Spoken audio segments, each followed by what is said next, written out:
space, the final frontier. These are the voyages of the starship Enterprise.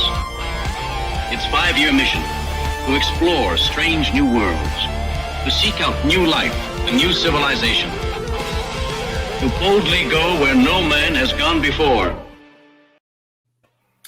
Greetings, salutations, and welcome to Retrek. I'm Captain Jim. With me, of course, is Admiral Elliot. Never give up, never surrender. And hosting us for this very special episode of Retrek, who's on, what, his 6-hour now of live broadcasting, Dr. Squee. By Grathbar's hammer or something like that, I shall avenge you. So first of all, before we get into our stuff, how's it all going? I've seen some of it, and it seems to be going really well. Oh, it's going wonderfully. Such wonderful guests. Everyone's been wonderful, but I do have to give a special shout out to Ian McNeese for his very generous £100 donation, which makes all the difference. But everyone's been wonderful. All these people giving up their time for free. I just like to shout out everyone for coming on. Thank you so much. It's just wonderful.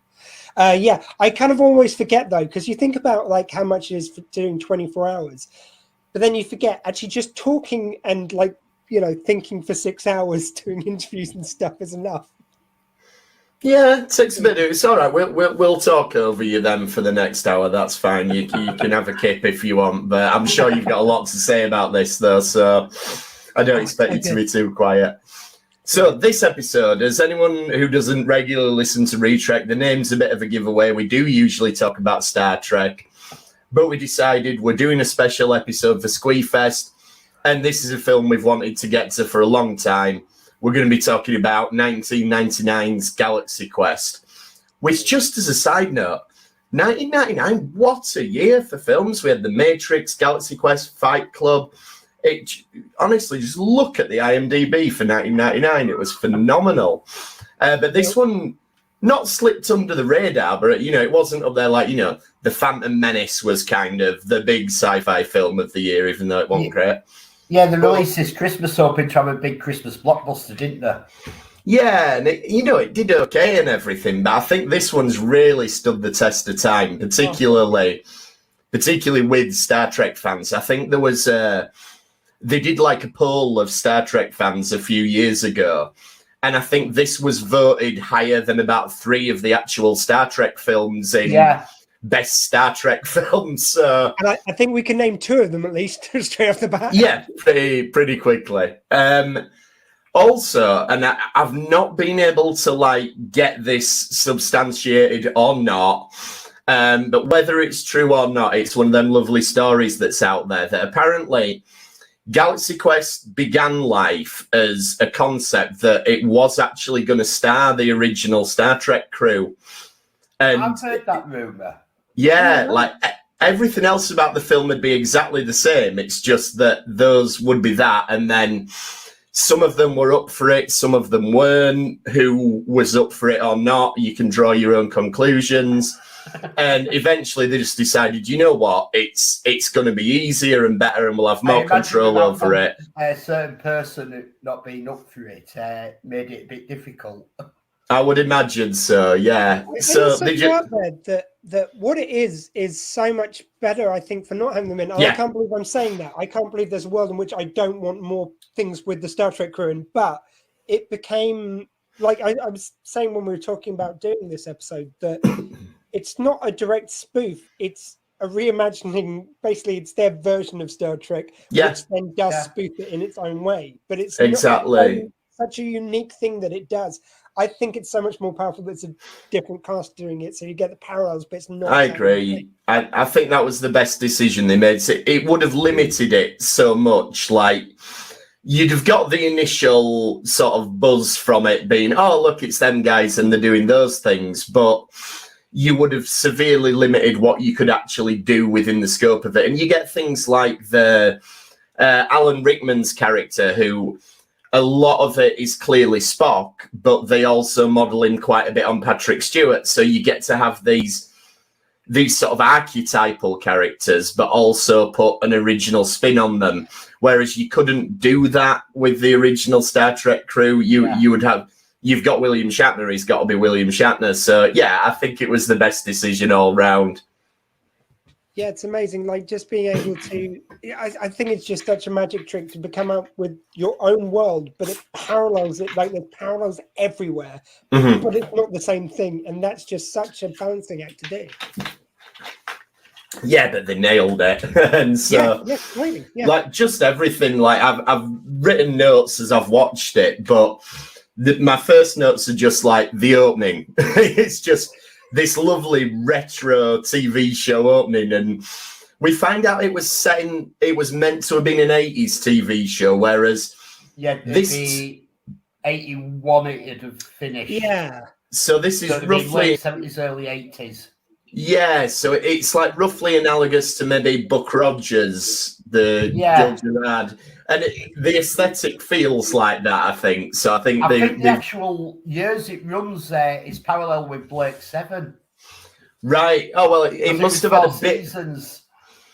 Yeah, true. It must have had a little bit of a higher budget than Blake 7. I think though. Looking at the had a bit of a higher budget than Blake 7. Yeah, that's a fair point. Yeah. Fair point. I can't believe there's 2 shows in a row. Blake 7's come up. I loved Blake 7. It's quite funny. It just came up with my talk with Steve Ashton. I was just that right age at school for when Blake 7 came out. Yeah. And to be pestering my mum, can I stay up to watch Blake 7 every week? My confession is I've still never watched all of Blake 7. Don't come at me. No, but, I mean, what I was going to say is they're all available on YouTube. There we go then. The only thing I was going to say about the credit sequence is it's wonderful, it's divine.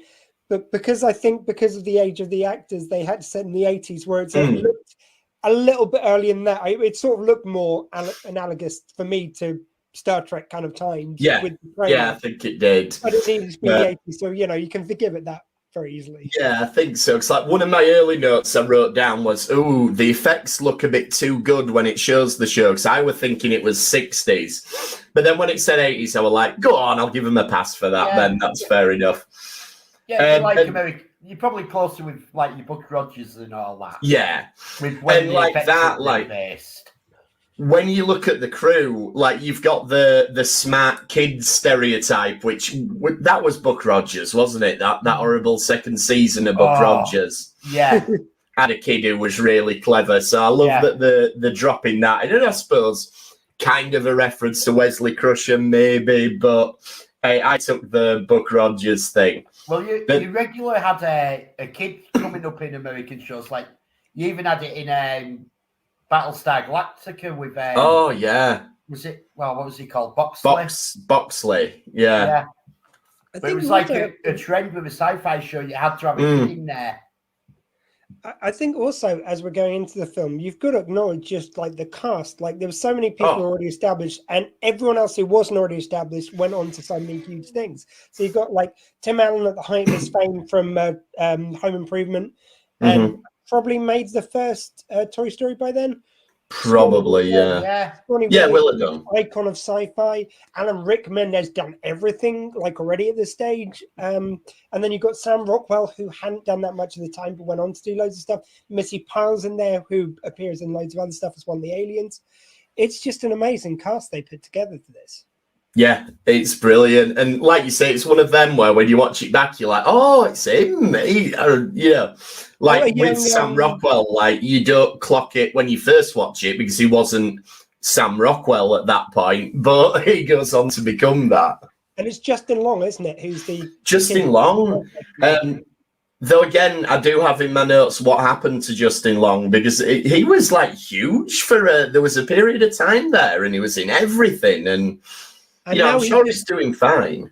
He shows up in Kevin Smith films now. He was in the Walrus movie Tusk, so he got sewn into a walrus suit in that. And you know what? He probably made his money, and now he's doing stuff that he wants to do for fun, which good on him. Yeah.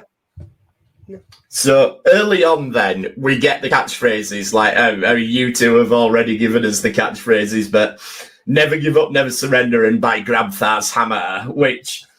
I love how quickly it establishes who these characters are. Like, both within the context of the TV show, we get, okay, they're the characters they're playing. But then really quickly in that backstage scene at the convention, we get who the actors are that are playing them. You know, well, like Alan Rickman is actually, like you said, he's sort of the Patrick Stewart parody. He's a big Shakespearean actor and all that, and takes it very seriously. And well, he's also at the same time he does that, but he also does Leonard Nimoy denying he's Spock. Yeah. Because he goes, I'm not bloody saying that line, and he goes out and they're playing it, and he's there almost arms crossed, kind of. Yeah. And then you've got Tim Allen's character comes out and gleefully says the whole speech along with the yeah, and I think that's where, like, we were talking about where they got to take liberties by not having it be the Trek cast, because I don't believe William Shatner would go to a convention and be able to rattle off loads of lines of dialogue and converse with people about what happens in what episode and all of that. So I'm not disparaging William Shatner in any way. I'm not intending to. But they make the character of Jason Nesmith a little bit more relatable, a little nicer than at least what the public persona of William Shatner has been in recent years. And I think that works better for this film. But when you saw him kind of being separated from the cast by buying into his own ego, dare I say, some have drawn that parallel with William Shatner. Obviously, I wouldn't. Yeah, I think that's the part that they have taken from it, that they've kind of smoothed some of the edges over, shall we say. Yeah. Again, from what the perceived public persona is. I don't know the man in real life, and I don't want to get you taken off the air, so... we're not saying that this is accurate. This is just how we interpret things. But and one little touch I just want to mention, which I noticed this time watching it, when they go into the loos where he overhears the people sort of mocking him, you've got the back of a couple of very obviously Klingons there, and it's just you just see them from the back, and so they don't have to sort of justify that they're not Klingons or make them another race. It's such a nice little reference because most people will miss it, but geeks like us, we will feed off that. We'll go, it's clearance of the Uranus. Yeah. It's great. Yeah, it's fan service before it had fans while they were making the movie. You can tell there's so much love for the original property in there whilst making it its own thing.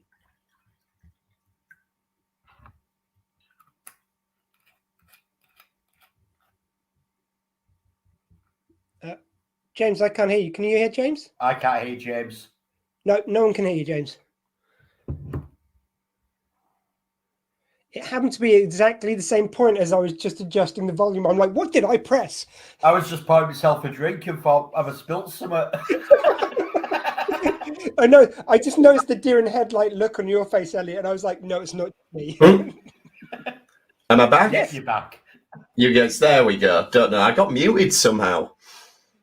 You know what? Did they actually add that to the dictionary the other year? The "you're on mute," because it seemed to be like the most popular phrase over the last couple of years, with us all getting used to this technology and everything. But no, I was just saying about the way they portray conventions and convention goers. Like, I think maybe very occasionally in this film it leans a little bit too much towards stereotypes, but I think it's all done with so much love and affection that it never fully crosses that line into being offensive in any way. But I think a lot of it's very, very well observed. The only thing I wasn't sure about, and it's something that I've thought every other time I've watched this film, is the cast turning up to the convention in the uniforms. And then I thought, oh, wait a minute, Jack Quaid and Tony Newsom did that for Lower Decks. So yeah. We've caught up with Galaxy Quest's vision of conventions now, you know. I was about to say, it's like this was done 1999, and I don't think as many people or a wider sector of the population went to conventions as they do then. No. And the guests don't turn up in uniform. They come in the normal clothes because the reality is the actors. Oh, yeah. May I also throw in, though, apart from the cast of Hello Hello, they will go to conventions in outfit, as I'll be talking tomorrow morning to Sue Hodge at 11 o'clock. But yeah, I loved it. They all kind of went in their outfits, and you notice the German outfits maybe had got slightly customized to remove certain insignia. Yeah, I was just gonna say, like, you know, the ones who were playing the French maids probably might raise a few eyebrows, but in a good way. But then you've got Heflick and von Schmalhausen walking around dressed like they're in the Gestapo. You know, all I'm saying is I'd want to get dropped off at the door of the convention if I was going, you know. But yeah, as I say though, we've caught up with it. 'Cause now we have had Star Trek actors go to conventions in uniforms, so maybe it was just more forward thinking. It was Bryan Cranston went to Comic-Con one year Oh. and wore a Walter White mask. So he'd got a mask made up to look like his own face. So he walked around the convention hall dressed as himself. So he didn't get picked out. Very, very clever. There's a photo of him just lifting up the rubber mask going, Well, that's the thing, no one would believe you. If you bumped into someone at a convention, you'd be like, nah, yeah, that's a really good outfit, but nah, you're not him. So obviously the twist to this film then is that the Thermians turn up, and that's the conceit is, what if all of this is actually real? And it's brilliant. And it works. Like, there's been a lot of this stuff, like, they've always talked with, like, SETI and all that. And you used to get this quite a lot in the 90s. But what about all the radio signals we're sending out? What are you going to think about us? And they're playing perfectly on that sort of conspiracy theory almost at the time. And the actual concept of the Thermians is a very Star Trek sort of idea. Like, we've got this alien race who don't understand the concept of deceit. So they can't wrap their head around the fact that this is not real life, that this is people pretending to be something they're not. That was really and that's a great idea. And obviously it feeds into all of this perfectly because it gives us this great setup. Now, a weird thing. The bad guys had taught them the meaning of lying, and they've just got that rudimentary concept. So the thought of trying to explain to them actors and everything, it was so nicely played. So then you get that payoff moment when there's the emotional heft to it. But yeah. Oh yeah, and when we do get to that, it's really quite heartbreaking when they have to explain it to them, and they've like lost the heroes, you know. It's so well done, and they feel really guilty. But you've got to think, it's like, well, you're actors who've just been beamed onto a spaceship. They haven't actually really done anything wrong, but the guilt on their faces when they have, like, when Tim Allen has to explain that he was lying because he can't get them to understand acting. Yeah, I mean, it's not their fault, is it? But you know what, though? They do all right in the end, all things like considered. Thailand, and now they're all sad. Oh, yeah, that's great. I mean, I know Gilligan's Island wasn't... You don't think that's real, do you? It's like, oh, those poor men and women. I wonder what, like, the Thermians... They must have sort of put together what they believe to be our timeline. But if it's all drawn from TV, like... They must think this planet has had the weirdest development ever. Like, you know, that they were, you know, in the 60s, they had this United Federation of Planets, and then it all went a bit wrong. And then there was Galaxy Quest, and then there were dragons and stuff flying around, like, you know. And they caught an episode of the Magic Roundabout. They really wondered what creatures these are. Yeah. They'd be like, yeah, there must be cartoon people on that planet and real people as well. And it's named after that. What's that? Oscar, his middle name. Oh, yeah, our nephew. Yeah, his middle name's Zebedee. It's actually from Magic Roundabout, he was named. He doesn't flaunt it that much, though, does he? He's not decided to be one of these people who goes by the middle name. I can't imagine why. Speaking of minor actors who go on to bigger things, we've got Dwight off The Office as one of the aliens, Rainn Wilson, who obviously went on to play Harry Mudd in Star Trek Discovery, but this is one of his very, very early roles. So it is one of them where, like, oh, it's him. And I believe he was always a big Star Trek fan himself. So at the time, he must have gone, well, this is the closest I'm ever going to get. Yeah. Yeah, because, I mean, Star Trek was still in production when this was made, but it was about to go into that fallow period where we didn't get any Star Trek for a long time. No, we still had Voyager still going. That's what I mean. It was still going, but we were sort of on the cusp of it going off for a while. Like the the fifth series, weren't there, with Enterprise? Yeah, true. Star Trek was at a hit this time. But there was a gap before we got Enterprise, wasn't there? No, they went straight ahead with it. Straight after Voyager. Yeah, there should have been a gap, I think, to think about it a bit more, but no, that's another conversation. And the baddie, Saris, as well. That's Robin Sachs, who maybe best known as Ethan Rayne in Buffy, who was like Giles's longtime friend / enemy who kept turning up. But he's another one of these great, largely TV actors, but who's turned up in just about everything. And in here, he gives a good villain performance. But can we call out the prosthetics for Saris in particular, but also his whole species? It's just such an incredible practical outfit that they've got him in. Yeah. And he's got spider legs coming out of his head, and there's so much unnecessary detail to that costume, but it just adds to it so much. Yeah, I mean, usually films which were made around this time, especially now we've got 4K and TV programs, it would look so shoddy when you watch them on TV. I don't think there's much you need to do to this at all to make it a modern film. You really, the effects just even the CGI is held up. Yeah, which is just never held up well.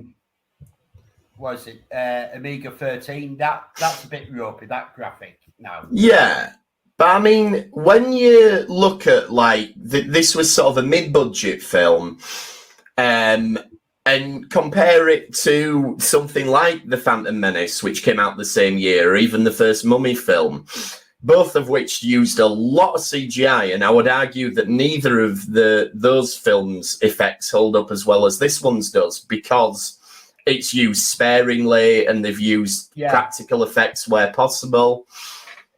That's it. Yeah, the late 90s especially was so bad for using CGI, which just wasn't ready yet. And they were trying to use CGI where you didn't need to use CGI. I mean, I still love Babylon 5, but Jesus, the CGI on that is ropey as hell. And just here, again, it seems like a magic trick how well it stands up now. Absolutely. I was really pleasantly surprised by it. I always remembered it looking good, but I think it's aged very, very well when you consider some of the other contemporary films to it that have not. But we're getting up to one of my favourite bits in the whole film now, where you've got the rest of the crew, apart from Nesmith, doing the opening of the shop, and he does his Grabthar's hammer. It's like, by Grabthar's hammer, what a savings. And he's just so annoyed. And the other bit where all the guys are coming up to him at the convention and they're all doing their by Grabthar's hammer, and he just takes the thing off him and signs it, and next. Absolutely. I mean, Alan Rickman, we all know how great Alan Rickman was, but I do think this is one of his best roles. And I would throw into that Alan Rickman quite often played these very deadpans, very sardonic roles, very bad guys, or kind of very grumpy good guys quite a lot of the time. But everyone who spoke about him, he was just so ebullient and enthusiastic and friendly to meet in person.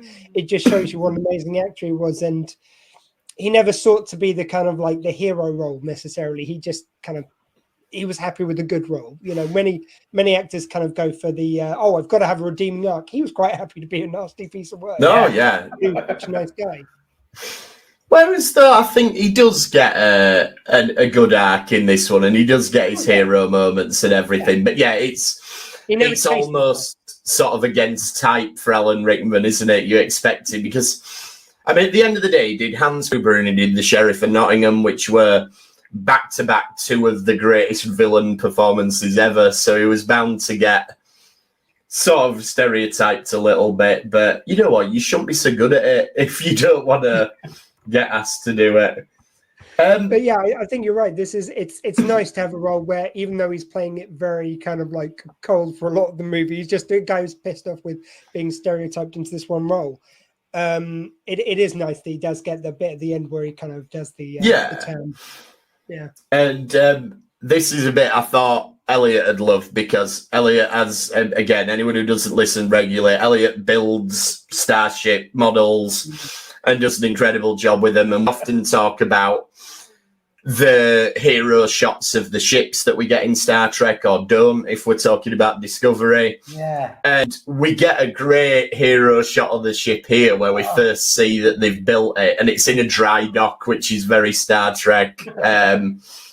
But yeah, just think that's all great. And this was CGI as well. Yeah. Which is what's amazing, that it's done the CGI and it still holds up like it does. Yeah, definitely. I mean, I think you can see as well, Squee, you mentioned the Orville earlier on. There's definitely some evolution of design between the Protector and what we get in the Orville. There's definitely a lineage there, I think. I think that's the only other example where they've done something which, Seth MacFarlane's not hidden the fact that he wanted to do a Star Trek show. He didn't get one, so he made his own thing. Mm-hmm. And but obviously there was heavy influences from Next Generation kind of era Star Trek. But I think that's the only example which does what Galaxy Quest did. No other show really did this kind of thing of having parallels to everything to Star Trek, but not being Trek. And the other one, I think is a lot of fun. And I suppose the Orville is kind of a natural successor to this, but there has been talk on and off over the years about doing a sequel or doing a TV show actually based on the TV show within the film of Galaxy Quest. And I know they've done some comic books and things, but I think it's one of them that in a lot of ways it's not. Sorry. Every couple of years it comes up that there's going to be a sequel or there's going to be a TV show. And you hear the surviving actors, we're up for that. But then it dies down again. And yeah, it's in a way it's nice that it's this standalone thing that's aged so well and is, it's just there. Whereas you can't help but feel that if this came out today, they'd already have the TV show greenlit and 6 prequels planned and a spin-off about the Thermians and a sitcom set at a convention, and it'd just be this universe. But it's nice that this is just its own thing. And I think also it's like it would have been a great idea, but again, the Orville's kind of done it. It's like if you did it now, I think it's a bit too late, unfortunately. But and plus, you don't have Rickman. I'm sorry, you're not got Rickman. I don't want to. No, that's it. You need Dr. Lazarus. You can't. Yep. So when they get to the ship, then there's just such nice, just little character beats. Like you've got Sam Rockwell, who we know he had a bit part in an episode, but he says like, "Oh, I'm just so happy to be on the mission."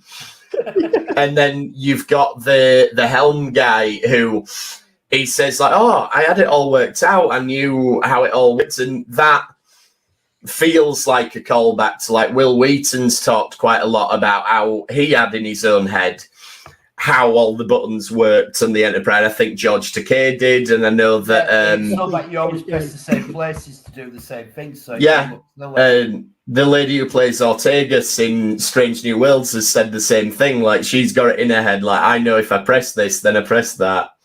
And James Doohan, apparently he got really not annoyed, but he couldn't get this guy to understand because someone else came on the set and he was going like, right, for the transporters, put this button down, you press this, you do this, and that's how it works. He goes, yeah, but it's not really working, so I can just do whatever. He goes, no, this is what I do every time, so that's how it works. And no, but it's not actually doing anything. So what's the matter what I press? And the guy just would not get it. Yeah, no, that's how it works. That's what you've got to do. I also loved it with the way the helmsman goes, hey, I think I figured this out. This press makes it go, this makes it stop. Yeah.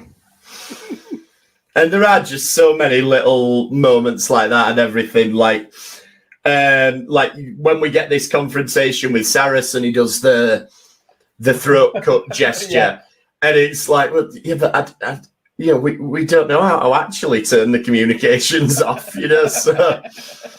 so you get this great comedic scene where he says, so you think I'm stupid, do you? And it's all really good fun. You can't see past this thing. No, I was trying to tell you, you're still alive. Yeah. And then you get Alan Rickman's response to it. He's like, I'm off to find a pub. Which is great. That's why you need a bit on the bridge, that common sense. Yeah. And then the other bit where it's playing into the cliches, like you get the briefing scene where they have to ask the computer a question, then Gwen, Sigourney Weaver's character, has to ask the question. Then the computer answers, then she has to tell them what it said. And when they go, can we stop doing that? It's annoying. She's like, look, I have one job. It's stupid, but I'm going to do it. It sort of reminded me of when we were watching one episode, for anyone who doesn't watch regularly, we did recently was Mirror Mirror. And when I was watching it, I could have sworn that it is filthy with Uhura. Uhura is all over that episode. She's in every scene. We watched it back. She's in like 2 scenes. But it's kind of a credit that she was given so little and she was so memorable in it. And you get the feeling this poor actress was in the same boat. She was given nothing. Yeah. There's definitely... It does feel like a play on... Like Nichelle Nichols once said, I felt like I spent 3 years just saying hailing frequencies open, Captain. And, Uhura did get a bit more than that, but certainly if you watch the episode, The Corbomite Maneuver, that is just about her only line, And so, I feel like Gwen is taking that a little bit and running with it. But that's great fun. And then you've got Guy, Sam Rockwell's character, who he's sort of approaching it on this meta level that he's like, well, hang on, I'm in the show now, but what is my role in the show? And as they're going down to the planet, he's like, oh, I think I'm a red shirt. He doesn't use that exact terminology, but that's kind of what he's saying. Like, we've got the main crew, and I'm here, so I'm the one who's not going to survive this encounter. Which that was his role, wasn't it? In the show, it was in episode 81, was it? And I went down to the planet and got killed. And actually, this bit was quite in keeping with the humor of the Orville. Actually, when one of them goes, "No, wait, what if you're not? What if you're the plucky comic relief?" Trying to make him feel better about it. Yeah, there's a great line as well there where, as the landing, I think it's the helmsman guy again. And he says, like, well, wait a minute, how do we know you can breathe the air on this alien planet? And you're like, yeah, that's a good point. Like, it's amazing how many Class M planets they managed to find in Star Trek. But the galaxy's full of them. And then, we get the cute little aliens. And really small line and just a throwaway thing. But I think this was the first time I noticed it where... somebody says something like, oh, I think they're minors. And he says, oh, yeah, they look about 3 years old. And Alan Rickman says, no, minors, not minors. And then you've got Tim Allen's rolling around, which is obviously a very reference to William Shatner and his combat roles and everything. But it's one of where it's just completely unnecessary that he's doing these roles. And again... Maybe it's forward thinking, maybe they predicted it, but it reminded me of all the so-called controversy over that guy in the Boba Fett series who did a spin unnecessarily. And I apologise if anyone doesn't know what I'm talking about. If you Google it, guy in Boba Fett who spins, and there was this thing where he just did a big whirl around to fire a shot and there was no need for it. So, this came out in the 90s, was mocking cliches from the 60s, and we're still seeing it in the 2020s. So I think that maybe adds to the sort of timelessness of the show. Yeah. And then first of all, actually, before we get there, I know this is something we've talked about a lot on the show, and this is going to be a good moment in Retrek's history. We get the pig lizard, first of all, which, again, is a practical effect. They've made a puppet. And it just looks great having this actual practical thing there chasing Tim Allen around. But it all leads to something we've talked about no end, which is we get a rock monster. Monsters! And which, just for anyone who doesn't watch, like, this is what Shatner wanted for Star Trek V, which Yeah. he wrote. And apparently it was deliberate by the writers of Galaxy Quest that it's a bit of a wink to the fact that Shatner wanted these rock monsters. And so effectively we finally get someone who, to all intents and purposes, is Captain Kirk on a desert planet taking on a rock monster. So there you go. And you know what? If putting that rock monster in Star Trek V made this as good as Galaxy Quest, then you know what? Captain's point. Yep. I think Star Trek V needed a bit more work to get as good as Galaxy Quest, but if it had made it this good, then Shatner was absolutely on the money. We should have got the rock monsters. And Okay. I don't think, having seen Star Trek V, it would have turned out this way. I just get a feeling. No, maybe not. I might not have been as satisfying. There's a lovely callback as well to the TOS episode, The Arena, where you get Sam Rockwell saying, "Look around, see what there is, and construct a weapon." Yeah, you could almost hear the music. Dun, dun, dun, dun, dun, dun, dun, Yeah. dun, dun. Very much so. And also, Nesmith gets his top has to come off, and even when he gets back to the ship, Alan Rickman comments on it. So it's obviously you had to find an excuse to lose your top. Yeah, Captain Taggart obviously shared that with Captain Kirk, that he lost his clothing unnecessarily. I also think that there's something they didn't signpost too much, which I kind of liked. It was just there. It was the fact that by the end of it, Sigourney Weaver's outfit is torn in all the right places. Yes. Yeah, very much so. It deteriorates as the show goes on, but Which is I mean, I like the fact they just put it there. They didn't feel the need to put a hat on a hat by mentioning it. yeah, I mean, not to be that guy, but it also happens to Dr. Lazarus. Like, you know, Rickman's makeup, his own hair starts sticking out of it by the end.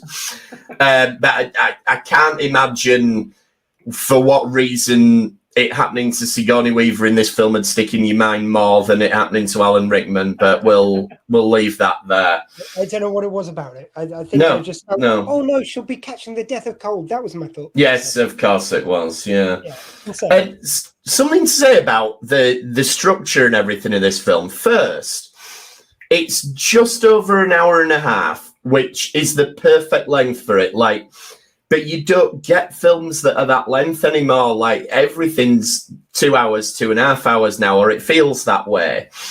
And it's quite refreshing to see a film that's willing to go, you know what, we can tell our story in an hour and a half. It's the perfect length. Get on with it. And when you look at the actual structure, not a lot really happens in this film. So we've had the first section at the convention. They meet the aliens. They go to the planet and have the adventure with the rock monster. And then the minute they're back on the ship, Saris has taken over. And we're effectively into the final stretch of the movie. Yeah. There's just no downtime or time wasted or anything. And it's really refreshing to see it. I think a lot of modern movies are unnecessarily long. Yes. And that you come out and you think that was really good, but why did it have that in it? And yeah, I can't remember the last film. I can't remember the last film that I've got to the cinema. And you know, you always say, don't you, when you come out and say, "Oh, what did you think of it?" And 9 out of 10 times, I always say, "Yeah, it was great. We could have lost about 20 minutes." And you know. Yeah, I mean, it reminds me of one of my favorite examples of this is our black and white movie called Mr. Smith Goes to Washington with James Stewart in it. Absolutely wonderful. And at the end, he's just done this very famous filibuster scene where he just stands up for like God knows how many hours. I want to say 24 hours just because I'm doing that now. But he stands up and just talks to Congress. And if you do that in America, you can hold the floor for as long as you want. Or is it the Senate? I think it is actually. Yeah, no one's allowed to interrupt you as long as you're. Yeah. Yeah, so he says he won't yield, but he only yields for questions, which you're allowed to do and keep the floor. But right at the end, he faints, and then Claude Rains, who's playing the bad guy who set him up to, be corrupt, to look like he's corrupt. You hear a gunfire when he tries to kill himself, but someone wrestles the gun from his hand, and then just the movie ends. It's perfect. It's just Jimmy Stewart's name's been cleared. Claude Rains has been disgraced. We're done. We're out there. And you could have very easily done another scene and it would still be good, but just the fact that it just ends like that is magic. Yeah. And I think this film has that. They're just bowing at the convention and out. Yeah, that's it. Like, I did think watching it through this time, like, had this film come out now, you'd get something like 10 months later or something, and you'd have a scene with them talking about it, or, you would, like you say, you wouldn't just finish the story, then done. It doesn't happen as often in modern films. You'd have that, you'd have sequels, you'd have everything else. Like, yeah. The fact this was a one and done, I think is perfect, because at the end of it, they show the kind of continuing voyages of Galaxy Quest or whatever they called it. Well, yeah, the journey continues. Well, because it's after 18 years off air, it's renewed, and it's the time between TOS and TNG. Ah, yeah. Didn't think of that. Yeah, that's obviously deliberate then. Yeah, that's lovely. It's very deliberate, but they deliberately go 18 years since it first. That's great. Yeah, I've never picked up on that. That's wonderful. And I can't help but think to do another one, you'd have to really shoehorn how it starts. Because, again, this has ended perfectly. That they're back on the TV show. They have this one adventure. Then you've got to have a good reason why they're put back in space. But it wouldn't grown into better people, so you have to reset them as being jerks a little bit. It's Yeah, I don't know. I mean, maybe you'd have, like, the Thermians have made their own federation based on this, but they've not got it quite right. Or I don't know. This is why I'm not. After a season. Yeah, I don't know. This is why I'm not a writer. I couldn't come up with something. I mean, few people can come up with something this good. But another thing, and you used to get this in the 80s and 90s. Movies weren't scared to have one movie. Yeah. Studios weren't scared to go, right, we're making a movie. This is a story. And that's it. There's some merchandise to go with it, but there's no sequel. There's no... Yeah, one done. And now you've got to go in and you've got to go, yeah, I've got this script, and he's the franchise to go with it. Yeah. Is your script any good? It doesn't matter. Here's the franchise. It's okay. There's a great scene between Tim Allen and Alan Rickman where they basically stage a fight so that they can escape from the holding cell. But I think, the arc, sometimes it's not very subtle, but they do a subtle arc throughout this film that Jason Nesmith, the actor, even though he only plays a commander, he's actually a good leader of people. Like, he knows how to get the best out of his people. And he does this here with Alan Rickman's character because he's realizing, he thinks he's a really good actor. So I'm going to play into that, and I'm going to make him be a good actor and let him show his skills there, and it'll help us. So. And I also like the fact that all comes to the fore after he's let go of his ego about it. So, like, at the beginning of the film, he is the star of his own show. Everyone else was extras, basically. It was all about him, and that's the character he's portraying. By the end, he's kind of learned, it's like, if you just don't be a jerk and you use everyone to their best abilities, like when they're on the planet and he's delegating jobs, that's really nicely done. It just shows that he's kind of growing as the movie goes on. In fact, it even takes the other guys a while to catch up with the fact that he's not being a jerk because they're kind of resistant to him. No, absolutely. And he ends up calling Brandon, Justin's long character, for help. And that's kind of part of the redemptive arc, isn't it? 'Cause he kind of blew him off at the convention, and it's like, I'm going to go to him. And this is the only bit I do feel where it treads that line of, okay, are they just taking the mick now out of Star Trek fans? But I think they just err on the right side of it without being overtly patronising. But you do get this cliche of this lad who lives with his parents and his whole life's a show and everything.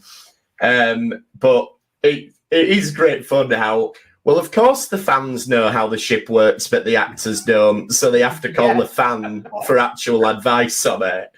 And they've even like kind of figured stuff out of what they. Oh well, look, you never explain what this device does, but what we figured out is it must be. Yeah. Oh, when they're talking about the Omega-13, like that's a lovely idea. That the show got cancelled on a cliffhanger, so we never found. Does this happen with shows? That's it. Like it used to happen a lot that they got cancelled on a cliffhanger. I think and got a bit better with it. That they tried to do with first seasons to start the full story. Yeah. And hope to get renewed. And they don't do cliffhangers unless they're knowing they're getting renewed as much now. Yeah. Like what's clearly happened here is somebody in the first episode, they've introduced this idea of the Omega-13, but because they got cancelled, they never had to think what it actually does. Like we've talked about the best of both worlds before. They didn't know how they were going to resolve that cliffhanger. They thought, let's just build to this amazing cliffhanger and we'll work it out later. And that's clearly what's happened in this show, which is why nobody knows what the Omega-13 is, which I just think is brilliant. What I like to think is that there is at least one guy, and funnily enough, in the wee hours, I'm going to be talking to someone who's worked on props and things from Star Trek. But I like to think the guy who's working on the technical specs for it, he had worked out what he wanted it to do, and it's through some obscure tech manual which was produced for Galaxy Quest that they figured out how it works from well, it says here that it's built like this, it does this, so it must be to do this. And it's like Elliot is great at reading and like memorizing all these bits about the ships and everything, and it's an Elliot of Galaxy Quest which has figured this out. Yeah, so if this ever happens to the real Star Trek, Elliot, it'll Shatner calling you for help rather than either of us two. Billy's welcome to call me anytime. I'm just putting that out there. Yeah, he calls me. I'm going, no, it's fine. I'll get Elliot on the line. Yeah. I'll be here for more support. And then we talked about it a little bit before, but it's lovely how Alan Rickman's character, when the guy dies, he does do the grab Thar's hammer speech, and he does it and means it because he knows how much it means to him. And that's just a great character arc that's like you said about Leonard Nimoy, that's going from I am not Spock to I am Spock. He's accepting what this character means to everybody. Yeah. And it's just lovely. Yeah. And then another great conceit as well is the self-destruct doesn't actually do anything because the ship never blows up in the show. So it always stops at 1 regardless. Yes. They figure out how to work. It's like, oh my God. And then they're about to declare their undying love for each other. It's like it stops at 1. Yeah, it's brilliant. And like, even though it is primarily a comedy and everything, the action at the end, like the bit where they've got the mines and he says, well, what you're forgetting, Saras, is my ship's dragging mines. And it is a proper punch the air hero moment. Yeah. Even though this is a comedy, that's just a great beat of a heroic moment in a film. So it blends the tones so well. Yeah, you do get really invested in the drama of it as well as it just being an out-and-out comedy. Like there's not many moments without some comedy involved, but you invest. It is. It's a great movie. Yeah. It's a great movie on a lot of levels. Yeah, the comedy doesn't undercut the fact that it's a good adventure film. Yeah, I mean, if you choose to watch it as a straight-up adventure film and you just ignore the comedy, it's there. It's absolutely. Like they always found it hard to say which genre it was. So I go, well, it's kind of romance, it's kind of sci-fi, it's time travel, it's got like action, it's all these different genres, and this has got that kind of thing. And I think, again, going back to the idea that this might have been the original Star Trek cast, I think the joke would have been too in your face had they done that. And I think it would have been harder to pull off the actual fun adventure side of it. That's just my opinion. I think that would have been the risk that they would have run there. But, I don't know. But the Omega-13 then. So Justin Long does say, oh, well, some of us thought it was this. Some of us thought it reset everything by 13 seconds. And it turns out that is actually right, which is quite lucky that one turned out to be right, given what happens at the end, because you get that moment where Saras kills everyone, but they get to reset it and save the day. So it was lucky that whoever thought that was right. Something I do kind of enjoy, though, is the thing where there's clunky exposition. It's kind of fun sometimes to just have a line like that. And there's a line where it's like, oh, so we think it might reset things by 30, turn back time by 13 seconds. And Tim Allen, it's just so obviously exposition goes like, well, I suppose it would be just enough time to correct one error if you made it. Yeah. Like, I wonder if that's going to pay off later, but I think that's almost unknowingly here because it is a spoof. It's almost spoofing within the spoof. Yeah, maybe. I mean, I'm pretty sure if you wanted to be really sort of anally retentive about it all, I bet if you timed it, it's actually more than 13 seconds. But you know what? We'll let them go. Oh, God, we'll let them off with it. Oh, we've just got 2 minutes on the clock and then 10 minutes worth of films. I think Stargate, the original film, is really bad for that. They've got like, I think half an hour and it takes an hour of the film or something like that. Yeah, it happened. And it happens quite a lot in Star Trek so many times where they say like, well, the transporter's set to beam us up in 30 seconds and then 3.5 minutes later it does it and stuff. So yeah, it's one of them things. So the finale of the film then. The ship crashes into the convention, and there's a great scene where you've got the kids firing off the fireworks, a little bit, almost kind of like E.T., I suppose, that. But this is going to change the human race. Like, there's no way no one else saw that spaceship coming. That spaceship crash. This is going to be big news. I mean, I know not everyone had camera phones and stuff in them. Well, camera phones don't exist, but... it wasn't like today where there'd be a million on YouTube, but somebody saw that happening. I'm sorry. I don't think we had camera phones back in 1990. No, exactly. Oh, it would have just been stills if... This is what I like about when they brought back Doctor Who in 2005, and Russell T Davies just made the decision. It's like, look, we're just going to have huge events happening, and we're just going to say that no one believed it and thought it was all fake on TV, and just he couldn't have a exactly. Of course, people would realise there was aliens at this stage, but he just goes, no one believed it. They're all too cynical. Yeah. Perfect. Well, that's it, and you can get away with it in a film that takes this turn, like the new Ghostbusters film. It's like, oh, yeah, well, ghosts attacked New York in the 80s, but life just went back to normal after that, and most people have forgotten about it. Like, oh, okay. To be fair, if you look at major disasters and all that, it doesn't take long for us to move on from them. No, it's true. Yeah, but I think things like the existence of ghosts or aliens might have a bit of an effect on culture. I don't know. Maybe. I think aliens will. Yeah, maybe. So they do like a horror movie cliche, like they do the final scare with Saras. And I love the fact that he does do his role and shoots it, and everyone at the convention just thinks it's fantastic. Like, it's a great effect on stage. It's all part of the show. It's brilliant.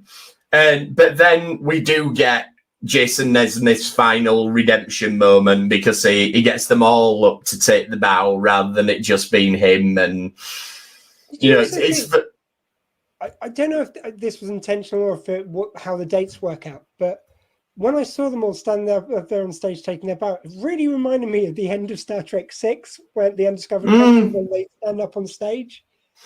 Don't know if this is just something I thought. Yeah, you're right, actually. It does. Yeah, I'd not clocked that, but I think you're absolutely on the money with it. Whether it's deliberate or not, you can definitely see the parallel. So it doesn't matter whether they did it on purpose. But so it's kind of like Wayne's World. Let's do the mega happy ending. So, we get everybody's character arcs. They're redeemed who needs to be. Sam Rockwell gets to be on the new version of the show. Gwen and Jason Nesmith get together. It's just the mega happy ending. It was when Sam Rockwell, like when he goes entrance onto the bridge, like, hey. He's like very over the top things. He's so happy. Oh, like right at the beginning when he's announcing it on stage and he does the reverb on his own mic, like he goes, Peter, Quincy, Tagger. He's great. I mean, Sam Rockwell's great in most things, but he's just brilliant in this. So anyway, that was Galaxy Quest, which is, if you've not seen it, just go see it. It's in the UK. It's on Channel 4, which is you can get it on 4 On Demand, the free streaming service, the UK's largest free streaming service, as it will tell you repeatedly when you're watching stuff on it. But yeah, it's free. It's out there. Watch it. It's a brilliant film, whether you're a Trekkie or not. And it's been so much fun talking about it. Thank you for having us on, Dr. Squee. Thank you very much, Dr. Squee. Well, it's the spiritual home of Retrek. This is where it all started. So it's always lovely to have you gents back on. Absolutely. Just before I let you go, though, we've got our standard episode of Retrek coming on Wednesday. What we're going to be talking about, gents? We're going to be talking about the latest episode of Lower Decks, and I don't think we've officially decided yet which, because anyone who doesn't listen, what we do with Lower Decks is we always watch the episode of Lower Decks, and invariably Lower Decks will reference numerous episodes of Star Trek, and we pick one of them to watch alongside it. So it will be Lower Decks, and it's looking like probably one of the Leah Brahms episodes. Not to give any spoilers as to what might or might not happen in Lower Decks. But yeah, we do that every Wednesday, 6 or 6:30 usually. If you want to listen to more Star Trek, you can find us on all your podcatcher of choice, I think is the phrase. We also occasionally do some Trek news, and I think with all the goings on from Star Trek Day, which was day before yesterday, we'll cover a bit of that too. There's lots to talk about, but yeah, in the meantime, never give up, never surrender. I will go to the credits in a second, guy, but James, you're of course joining us tomorrow for the presents Mad Max 2 Road Warrior. Yeah, Mad Max 2, another film that's nicely an hour and a half, so we get to talk about, we'll be there 9 o'clock tomorrow morning with a few friends of mine, and we're going to be talking about another film. Bit of a different tone to Galaxy Quest. We're doing Mad Max 2. So if you want to tune in for that and hear what we've got to say, we'd love to see you. Back for Wrestling Top Trump. So James gets to see me at the midway point and then at the complete exhaustion point. So you get the stages of 3 on this. So I'm just checking in on you every few hours. You know, you can't be left to your own devices. You do crazy things like 24-hour podcasts. So I've got to keep checking back in on you. Yeah, why do I do these things again? I don't know. Charity, that's it. So I'm going to play the exit music if you want to give your outro, sir. Yeah, I've already said never give up, never surrender. By Grabthar's Hammer, what a podcast.